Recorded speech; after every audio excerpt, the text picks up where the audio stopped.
On today's show, I teach you how you can get shredded, get in the best shape of your life, fully wild and dialed, with no cardio whatsoever.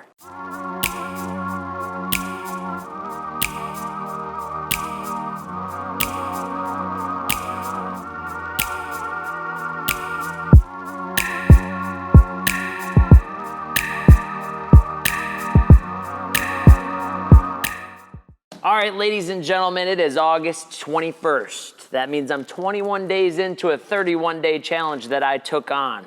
Head on, I wanted to eat clean this month. No artificial boxed foods. I didn't want the sweeteners. I was even questioning wearing deodorant for the month, but I decided against that and went with it. But I cut out everything else. Purified water, all natural foods, foods that were grown from the ground, killed, or easily drinkable, purified. This one's not so classy today. Typically, we're a little bit higher end, but we're doing what we can today. It is purified. So today's the 21st. In the last 21 days, I went from being a little soft, I wasn't completely out of shape, but I was a little soft, to getting my abs back. We might even have to cue in a picture here for a second. I got a couple that I snapped off, sent to Michelle. So, in any event, there are some things that I did and some things I didn't do. One of those, the main things I didn't do was do cardio. I wasn't doing these long 45-minute, 60-minute cardio sessions. I wasn't running around in the parking lot like Britster likes to do behind my back when she's not supposed to. I was doing what I like to call athletic conditioning. Okay, so I'm going to go into that. But first, today is our third episode of Rack Chat or second episode of Rack Chat? It's our second official episode, long-form episode of Rack Chat. Now, on this show, we're talking all things strength and conditioning. We're talking all things gym equipment right now. Rack Chat is unofficially sponsored by Rogue Fitness, which, can you see it in the front? Okay, unofficially sponsored by Rogue Fitness, our favorite gym equipment provider. We're sitting right now in the RML 690 Power Racks. We've got a double, we've got a half rack set up on the back side. We've got chalk bowls, we've got chains. Rogue, we love you guys. We appreciate you guys always hooking us up and sponsoring this show unofficially. But feel free, if you guys would like to, you can always send us some gear to test out. We'll gladly do that for you. But in any event, we're talking all things strength and conditioning on this show. So if you ever have questions about anything about equipment, you want to start your own gym, your own garage gym, or you just have some questions about how we enjoyed some of the equipment we've used from different manufacturers like Elite FTS, Legend Fitness, and some of those other organizations, feel free to hit us up because we're here to offer value, but we're also here to try and help you guys get into fighting shape and stay in fighting shape for life, whether you're an athlete, a couch potato who's just starting off, or somebody who enjoys going to the gym, you're a fitness enthusiast, and you just want to be dialed in at all times. But again, going back to my 31-day challenge, included in that challenge is I wanted to make sure that I was strength training right. I was on a strict regimen.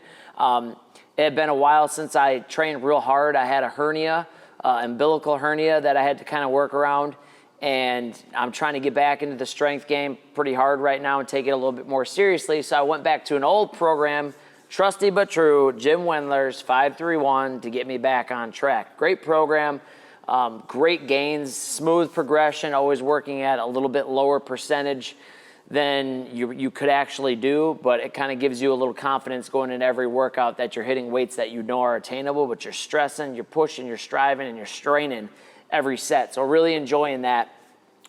But again, this 31-day challenge was going to require me to hit it hard and also have some prescribed conditioning, which I call athletic conditioning, that I will be doing. So I want to break that down for you guys. How you can get in shape, it doesn't always require you in the traditional sense of cardio to sit on a treadmill for 45 minutes every morning doing the fasted cardio, going on long jogs like some people like Britt. They just like running for long distance, probably because she was a soccer player, so she enjoys it.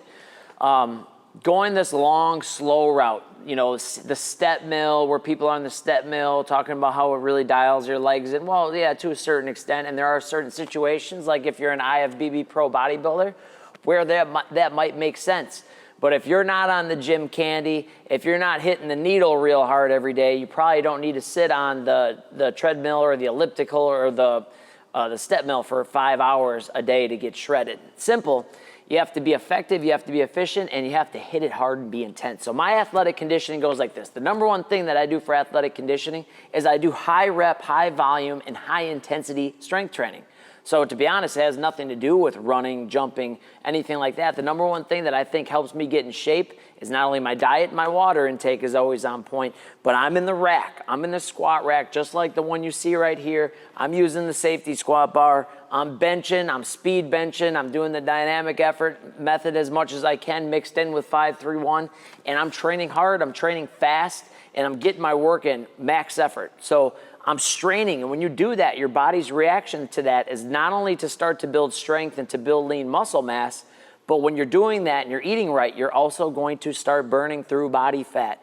So anytime that I've had a lot of UFC fighters or MMA fighters in here or football players, the athletic conditioning starts with actual strength training to where we're actually going through those workouts, and they're getting in condition by just doing that alone. So that's number one. Now, there were a few things that I did to get the heart rate up that simultaneously build muscle or strengthen different areas of your body, while they also start to burn a little bit more calories and start to work things in an aerobic or anaerobic sense, depending on how my rest periods are set. So some of those things are, number one thing I do that I for sure do every week, and I joke with the guys about what I do, is I do prowler or sled sprints, okay? Because I've blown out my hamstring, both of my calves, I've torn my left quad, and other various injuries, and I'm just old. You know, I'm 33, I'm getting up there. I make the adjustment and I push the sleds and I sprint with the sleds because it puts me in a little bit better position physically to protect my hamstrings and some other things from blowing out, because I won't overstride. It kind of protects against some of those things and helps me be able to do that. But I try to rush, as I like to say, as like a running back. A good running back every year will have 1,000 yards, a 1,000-yard season. So every week I try and rush for 1,000 yards behind my sled. So 2 days a week I do at least 500 to 700 yards total of sled sprints, weighted sled sprints. So I highly suggest anybody out there who wants to build leg strength, leg endurance, muscular endurance, and again, also work your glutes and hamstrings in a different way, strength-wise, to do the sled sprints. But trust me, if you want to get in shape, sprint that sled 10 or 15 times and you'll be breathing heavy and you'll be feeling good at the end of that. Much better. It only takes 15, 20 minutes as opposed to an hour-long treadmill session. Bore fest.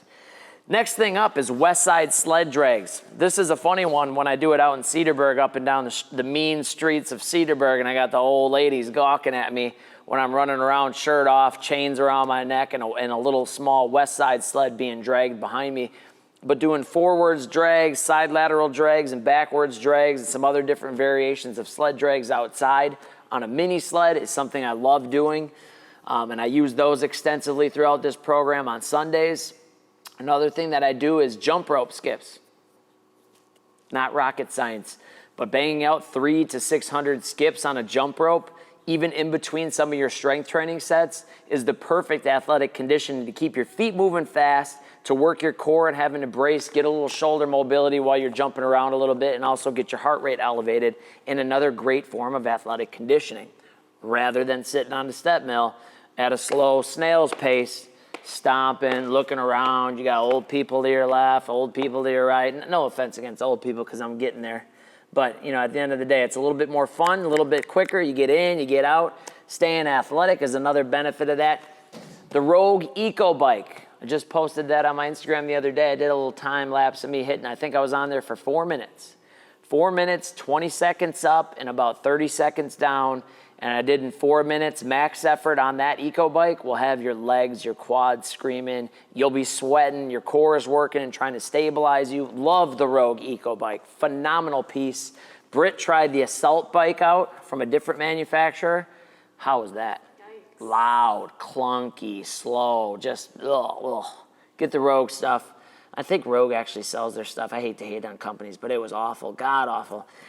Next thing up, med ball slams and throw variations. We do med ball slams and throws with the Rogue med balls all the time. We do them with athletes all the time. Triple extension overhead throws, explosive dynamic standing or jumping or broad jumping, chest passes or even lying. Chest passes, we'll do those in a dynamic effort fashion. We do a lot of med ball slam variations and different rotational throws off of the concrete walls with the athletes and non-athletes, and I was doing those extensively in my programming. Kept me feeling good, light, athletic, and even just doing those as part of my warm-up before I would go do the dynamic effort med ball throws or jump variations truly helped me out quite a bit. Another thing that I was doing is kettlebell or fat bell swing variations. Fat bells are a phenomenal piece of equipment made by Donnie Thompson and produced at scale by Rogue Fitness. Wonderful piece of equipment because not only can you do your strength training exercises with those, but in between sets, if you want to do just a few different swings, some single arm snatches or just a kind of a kettlebell style swing, you can definitely bang those out. Great piece of equipment. Losing my voice a little bit. Just shot a video earlier for my future kids that I don't even have yet. Funny little video, but sometimes you got to think ahead, I guess. Anyways, back to it. Farmer's walk, another great athletic conditioning movement. You wouldn't think by doing picking something up and walking it that would work you metabolically, that at a conditioning level. But if you walk some heavy weight around in your hands fast, you will be breathing heavy. You'll be breathing a lot heavier than just standing and doing some bicep curls. So again, it's kind of that power conditioning, that athletic conditioning by pairing something up that's going to get you breathing and get you moving, but also build strength. Great movement to do. Highly suggest everyone include those in their training program. Jump variations. I typically do my jumps. I don't do them like a max effort sense. I try and do jumps that I know I can land safely. I'm not trying to blow up my Achilles. I'm not jumping down from pieces of equipment or the jump boxes like you see in front of us here from Rogue Fitness. I always use padded jumps. If I were to be training athletes, we'd be doing a significant amount of jump variations, broad jumps, side lateral jumps, death drops, all sorts of other things. I make the adjustment because I'm a little bit older, but I like to definitely make sure I incorporate that in before my lower body, before I do a deadlift, a squat day, if I just do a rep day on any of that kind of stuff, or whether it is that dynamic effort stuff where I'm going against bands or chains, I like to make sure I do some jumps and stay athletic. That's a big part of it, guys. You want to stay athletic at all costs. And then the last variation that I was using extensively was weighted walks, weighted carries. So that for me is either going to be throwing like the Elite FTS safety squat bar up on my shoulders with maybe total like 60 to 100 pounds and going on like a 3-mile walk with that, which will crush your traps, crush your core, your obliques, your stabilizers, your hips will even feel it. Or I like to throw 2 or 3 chains around my neck and go on like a mile or 2 or 3 mile walk real quick at a fast pace. Or in some situations, throwing a weighted vest on. Or throwing dumbbells in your hands, some like 20 or 30 pound dumbbells. You will definitely feel that in ways you wouldn't think that you would, and you'll be gaining strength and stabilization muscles as well as getting some conditioning in at the same time. A few honorable mentions here for the athletic conditioning are battle ropes, which we use quite a bit here at Topline. Battle ropes are a great thing. Gets the arms, the shoulders, the core. Sometimes you can do different movements that will get your legs incorporated, like squats and split squats. Battle ropes are a phenomenal athletic conditioning tool. You can also use them for footwork. Do a set with your arms, lay them down, do a little footwork. Can get really creative with the battle ropes. So I would definitely add those in. Regular sprint variations, falling sprints, short 5-yard sprints, ground starts that you could do, push-up starts, mountain climber starts, half kneeling starts. I'm a little bit cautious with those types of movements because while I love training, I also like to be a little bit realistic with myself, and I'd like to live to train tomorrow as well as today. So that's why I'll do things like I'll do the sled sprints rather than that, or if I'm strength training, I might bench with a little bit closer grip. I might be able to go a little heavier if I'm at a wide grip, but I also might blow my shoulders out and have a lot more wear and tear if I'm benching real wide. So I'd rather pull the grips in. So I'm always trying to be a little bit intelligent, but if you're a younger athlete, if you're 14 to 27, I would be doing short sprints, even light weighted sprints with the West Side sleds. I would be doing those all the time, but you make the adjustment as you get a little bit older. So if you're watching this and you're a washed up athlete like me, or unfortunately Britt's there already too, even though she's only 20. Blake, I'd consider you a washed up athlete now too, right? Right, because you're only 25? Yeah, Blake's getting there. He's getting there, guys. He's getting up there. How many knee injuries, or just the one? Just the one. Just the one knee injury. Groin gives him a little pain. He's doing, when you're doing single arm rows and you're getting groin pain, you know you're a washed up athlete. So you kind of hit that level. Sled drags and pulls. Now, when you're with a sled, sprints aren't the only thing that you guys can do. You can also drag it. You can tie up a battle rope and do some drags. You can throw some toe straps on there and get outside and do some backwards drags, or do that inside if you're at a place like Top Line. Not every gym's got 6,000 square feet of turf and places where you can roam and move around. We have that here, so you can definitely do that at the Top Shop. Otherwise, you can do it like me. Can also leverage the streets outside, which are pretty cool. Get a nice tan, which actually I don't have a good tan right now. If I took my shirt off, you guys would go blind. You'd be impressed maybe by some of the definition, but the tan, not so much. Speed and agility work. This is where we get into some of those younger people again. Cone work, agility work, change of direction work, especially for athletes. You can be done with that stuff in like 10, 15 minutes. Hitting the ladder, great way to move around, stay athletic. It's athletic conditioning, getting the heart rate up, getting moving. Wonderful things to throw into your programming. Sledgehammer strikes are another phenomenal thing to do that will get a little bit of rotational work in, some overall body power. You'll end up kind of squatting down at the end of each rep to get some sledgehammer work in. Rowing machines. Now, kind of going to that machines. I talked about the bike. Another machine that we actually would like to use here at Top Line is rowers. We're going to be picking up a bunch of rowers, Concept 2. I've been holding out because I figured if Rogue made the Air Eco bike, I was hoping that maybe they'd come up with the Eco rower and we could get those rather than having to go with the Concept 2s. But I've been waiting for a year.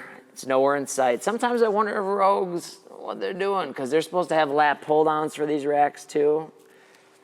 They're not out yet. Little bummed about that, but I'm sure Rogue will come through and have some high quality stuff. But rowers are great. Short, get on there, do a quick row. You can get on and off a rower and have a great workout in 5 to 12 minutes, easy. And then self-propelled treadmills like we're about to get. I believe Assault is who is going to be making the treadmill that we're using. Otherwise, we're looking at the Tread Sled, a new one that came out that I kind of like. But they might be ringing a little bit too high, because if they're throwing a $500 discount every other day, I'll assume that their margins are they're a little up there. So we'll see though. But self-propelled treadmills can be a great tool for athletes to get short sprints on if you don't have access to a track or a piece of turf like we have here at the Top Shop.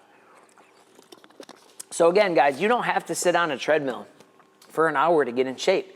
You don't have to sit on a bike or a recumbent bike for 3 hours to get in shape, nor do you have to starve yourself. I highly suggest anybody out there who wants to get truly dialed in, they want to see some abs, they want to see some muscle definition coming out, and they want to feel really good, have their pants fit better, have their pants fit a little bit looser, but they also don't want to be weak. I would suggest that you guys start to put in athletic conditioning. Now, I didn't go into sets and reps on these things because I'm basically trying to get in and out of those things in anywhere from 4 minutes to 20 minutes. I really don't want to do any more than that, especially if I'm strength training hard enough. So all you guys out there that are skipping the weights and you're skipping, like we have people here that have full access to Top Line, the racks, the strength training equipment, they have access to me. I can put them on a program like I did for several other members here and get them strength training and watch their results go through the roof, yet they still insist on only coming to maybe the boot camp sessions instead of applying some of the strength training principles and coming in for some shorter workouts on our open gym sessions. But if you're out there and you're like, I'm just gonna go do cardio every morning and then cut all my calories back, you're probably gonna come up with a less than desirable physique. So I suggest that you kind of change your approach. You see athletes, you see running backs, you see wide receivers, you see football players, you see even linebackers now, even DNs, like even some of the linemen now, offensive and defensive, are almost fairly lean, and they're all very athletic and in good shape. I'm not saying men and women all want to look like an NFL linebacker or wide receiver, but you think of a track sprinter, they're very lean, but they're very powerful looking. They're very athletic looking, or a gymnast. As pliable and athletic and as agile as they are, they have a significant amount of lean muscle mass and are probably in some of those people that are in the better shape. Now let's examine a soccer player, for instance. Some soccer players, not all, but some soccer players, because running is all they really know as their sport and one of their exercises that they think they have to be ready for, they oftentimes will skip some of the gym stuff, which would actually make them a more dynamic, athletic, and explosive athlete. So all soccer players out there who are just running and think that just by running you're going to come into your sport and be significantly better, you guys are truly missing the mark, because if you were to do short sprints, change of direction, some sled work, some squats, some deadlifts, and some of those types of things, your body would now be able to go onto the soccer field and perform all of the demands of the sport in general at a much, much, much higher elite level. And sometimes you see that work ethic and that mindset reflected in the athlete's physique. You'll see some of the scrawnier athletes that they look like there might be more of a marathon runner rather than an actual explosive, athletic, impactful athlete. Now you look at someone like Cristiano Ronaldo, right?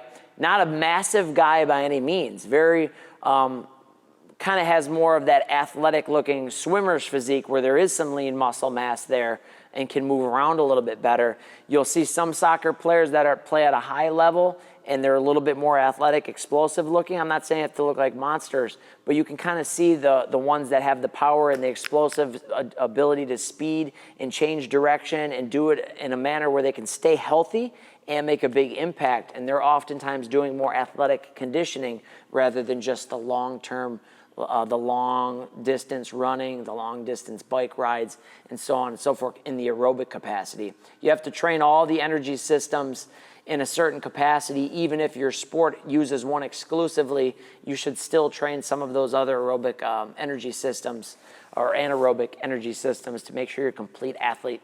But today I wanted to make sure you guys knew that there's another way. If you hate cardio, it's not the only way. If you hate not eating at all, it's like I'm losing weight right now, and the only reason I'm losing weight is because I need to have like a burger and fries like every 3 days or every other day. I need like chips. I tell Michelle right now I'm going down. My girlfriend Michelle, I'm like, I got to go back up because I'm getting thin. So I need to start cheating. I need some ice cream. I need some wings, but I'm committed to 31 days. I'm just going to bang it out real quick, and then we might go up a little bit. Might go up. Gallon of milk every day. I'm still eating like crazy. This morning I think I had probably 300 grams of carbs worth of steel cut oatmeal. I had like 5 tablespoons of honey, a banana, 6 eggs, and like a mound of greens. And 20 minutes later, I'm like, I'm starving. I carbed up again right after that. I had like 4 potatoes and like 10 ounces of beef and some veggies. 20 minutes later, I'm like, I got to eat again. And again, I honestly attribute that, and all athletes can attest to this, you get really hungry after sport. I don't know how it is for a soccer player, a little different. Football players, you're going where these really athletic bouts of training where you're explosive and you're athletic, you get really hungry after those. You need to refuel, and that's how I've been feeling. So it definitely works, guys. You don't have to sit on the treadmill. You don't have to sit on the step mill. And I'm not hating on that either, because if your body can't handle it, like I'm saying, I make the adjustment. If you're getting a little older or you've had a significant amount of injuries like myself, that is still an option to have to hit some of those low cardio sessions. This video is not to hate on that, because it definitely has its place, but this video is to let people know that if they're crunched for time like me as an entrepreneur, or if they just hate doing long sessions of cardio, that they should try the athletic conditioning approach, keep their diet in check, and even just use their strength training sessions as a way to get dialed in, because that's the best way to do it. But outside of that, I don't have anything else. Britt, any questions on the show? Strength training questions, athletic conditioning questions, because Britt loves strength training, guys. She's going to be my next client, actually. She's signing up for an expensive, how much is it? I don't even know. She doesn't even know. It's going to be well over $1,000. And she's my employee, and I'm still charging her. And why am I charging you, Britt? Even though I'll end up paying it right back to you. Why did I charge you? Because I'll value it more. Because you'll value it if you pay for it. Everybody out there, when you invest in your health, you value your health.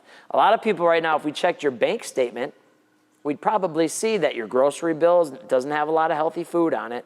You might not have any gym membership. You might not be going and buying books or magazines. You should have seen my college apartments.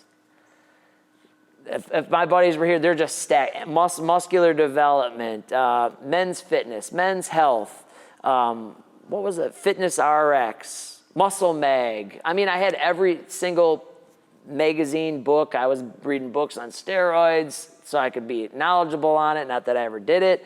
I was reading books on bodybuilding competitions. I was reading books on strength and conditioning. I had a bunch of college books that I never read, but I was reading all this other stuff, and I was investing my time, effort, and energy in. Dude, I was watching Jay Cutler videos, so even if it wasn't monetary, you could track my time, because your time and your money, wherever you put that, that's where you're going to get the most value out of it. You're going to put a lot of value on those things where you're spending your energy, your time, and your effort, and your money. Would you agree, Blake? Any questions, Blake? Absolutely. Well, you got into really good shape. Come on, quick, hop on here real quick. We're going to bring... Blake's here, so come in the shot, squat down a little bit. So Blake's been getting into really great shape, phenomenal Better shape, yeah. But it's funny because you're in better shape, but you're actually gained weight. Yeah. So, and you've been following my program, but are you doing cardio for 2 hours a day? No, not really, not a day. So why don't you explain what we actually did on your program? So we kind of just put the cardio is more into the... Because you're working out with the football players. Right. Blake works out with the high school and college football players. He was a former college football player. So he was jumping in those sessions to not only get a workout in, but to keep the guys amped up. But our sessions were very strict, intelligently programmed. But he came in at 190? Yep, about 190. 6'3"? 6'2", 190. That's light, ladies and gentlemen. That's Yeah. light. If you're out there and you're a guy and you're 6'3" and you're lighter than that, get signed up ASAP. But yeah, I mean, getting your cardio in with your workout, moving quick. I think that change of pace. I didn't think that going into having to run a mile here every day was. We never did that. No, we never did that. So definitely change of a workout and jump ropes, jumps, short sprint variations, athletic conditioning, plyo work, either some of those low intensity hop plyo work that we would do for your ankles, your Achilles. You did it all. But now what do you weigh? 215. 215. Would you say you're a little bit more muscular? Yeah. But still lean? Right. I feel more. Yeah. And you're eating a lot more. That was a big change you made. Yeah. Tell them about what you started eating. You got put on the top line diet. Yeah, started, meal prepping, or not even just that, but eating more throughout the day. Breakfast. Now, Not skipping meals, The thing I should with say. Blake, the thing with Blake is occasionally he gets dragged into the occasional Perkins or where's Big Mama that you said would serve you up? Oh, Popeyes. Okay. So he would occasionally get drawn in by some of our athletes to maybe go off the program. So not 31-day challenge approved. No, we'll get there, though. Yeah. Yet a major upgrade. Yeah. So cool. It's good to get your feedback. Blake's getting good on camera, ladies and gentlemen. He's going to be a frequent member on the podcast. Got a lot of big things coming from him. We're going to get Brit behind the camera, too. Have you ever been? You want to come back here, or are you good? Britt's good for today. Okay, she likes being behind the camera. But hey, you guys, now is the time to get in shape. Okay, it is August 21st. That means that we've got a couple more months of decent weather here in Wisconsin. And I always encourage everybody to spend that fall time not fully retreating and going backwards and spending time on the couch just watching the Packers games and watching the Brewers maybe make the playoffs, and then they're sucking down the drinks, and then they're doing this, and then all of a sudden it's Halloween, because you're going to hit murderer's row when it comes to losing all conditioning. Halloween, Thanksgiving, and Christmas and New Year's. I mean, that's the four-way combo that can just drop you. You can gain 15 or 20. Easy. And I don't want you to do that, and I don't care about the 15 or 20 as much as I care about how that makes you feel. So as a coach and a trainer who's been in the game for 10 years, I'm not worried about what pant size you wear. I'm not worried about the number on the scale. I like my clients, every single one of my clients, to feel good. Last night, Nate Kornblum, guy just got married not long ago, switched jobs, got a great new job. He's got some things he could use as excuses, but dude's been staying dialed in, came in yesterday, deadlifted a PR of 415 pounds. Now, Nate's like me. He's about 33 years old, getting up there, but you could just tell how good he was feeling. Riley is another member of Top Line, just started. See, guys, that is why you don't get a DSLR camera. We're still shooting on a Canon 70D right now. Our secret film agent, J Derbs, has told us that we need to pick up the Panasonic GH5 or GH5S. So we will be scooping that up and wireless mics. But you just got to get it done. You can't worry about all the technology. But in any event, Riley, great job outgrowing her strength training program that she initially started with. Now she is going to be advancing to a different part of the program, which is a little bit more for advanced. She's happy with herself. She's proud of her progress. Her brother, Matt, another guy who's been coming in here, I had him doing some strength training last night. You know, he said, my calves are hurting. Well, we don't always have to do everything that requires you to run and jump. So we make the adjustment. He got some strength training in. It was one of his first time doing some of the dumbbell work and whatnot. So it was cool to see that. It's cool to see people feel happy about themselves and work real hard. And I see that in all sorts of different people. Sarah Rieselbach's been coming in here lately, getting after it. She's got Meniere's disease. She had a cochlear, I think it was, she had an implant put in. She's had all sorts of things that can cause an excuse. Knee surgeries, knee issues, back issues, but she's got a goal for her taekwondo that she wants to hit this year and testing out and changing levels. And she has been hitting it hard in here lately. Love seeing that. Love seeing that. So guys, it's not always about the look. A lot of times it's about how you feel. And I don't want you guys to lose out on that over the next few months. So it's August 21st. If you're in Wisconsin, if you're in Milwaukee, Wisconsin, come in here and train with us. Train with me, train with Britt, train with Blake, and train with all the other rookies here at the Top Shop. We're all having fun, getting better. We're just launching the Bomb Squad back up, which is just a group-style strength training session. Open gym members, boot camp members, PT member, anybody can train in it. Fridays and Saturdays. There are some rules. The music will be heavy. You got to be paying attention. You can't be farting around on your phone. You got to be paying attention to the session, because if you're slacking, we'll just shoo you right out of the group. So it's going to be intense, but we got some cool things going on here. But we got a load of new Rogue fitness equipment coming in. Big load of Rogue equipment. So be a part of this, guys. It's August. You want to be a part of this in August and September and then through October, so you don't hit that slump, that end of the year slump from Halloween to New Year's, where you put on 10 or 15 pounds, because then you got to do the whole New Year's. We shot a video about that last year. I should keep it real this year instead of the encouragement video. I should keep it real and be like, dude, you rookies had your shot last year. I gave you encouragement last year, but this year you bozos need to get in here and get to work. But anyways, you guys have an awesome day. Shout out to our unofficial sponsor, Rogue Fitness. We appreciate y'all. We'll just keep putting your name out there because we love you. We'll see you guys soon. We got Brett out of the room. Swipe up to some of these other videos. We got football, the Fit Life, more rack chat, more videos coming out. So subscribe, comment, and just keep looking out for all the good content that Top Line's putting out to help you in your lifestyle. Have a great day.